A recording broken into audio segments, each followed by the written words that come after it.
Yo, what's going on YouTube? Welcome back to the channel. This video right here, I'm about to head over to this basketball court real quick because I wanted to go over a few things. The important thing to know when really trying to develop your handles. A lot of people think that you got to do all this stuff like it's all in the technique. You got to do the cross between, you know what I'm saying?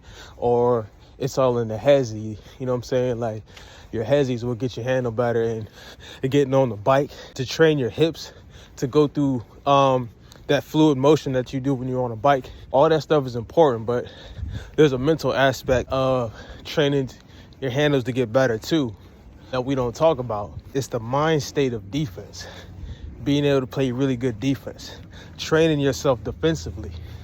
If you can train yourself defensively and then develop your technique with the basketball, your handle, like the cross between doing that stuff and also getting on the bike and train your hip muscles to go through those motions and develop them hip muscles to get your hezzies right, as well as your core.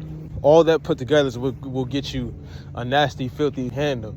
There's a lot of other factors too when we talk about developing our handle. Like I said this in my last video, the most important thing to developing a nasty handle is using everything as an extension of yourself. It's good to have a nasty handle, but it really don't get devastating until you have some type of threat to it, like a jump shot. Because now once you add the one dribble pull-up, now this becomes a threat and you could use that to bait somebody. The different ways you can bait people is what gives you that much more leverage with your handle.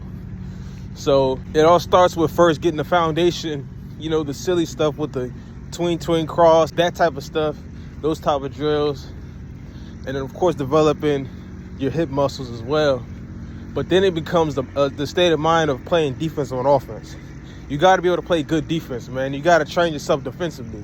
The workouts that you do, the barbell rotations with the hip, even when you get on the bike and even when you plank, you should be visualizing. You should be visualizing the game. But for me, the best way that I did it is visualizing myself on defense.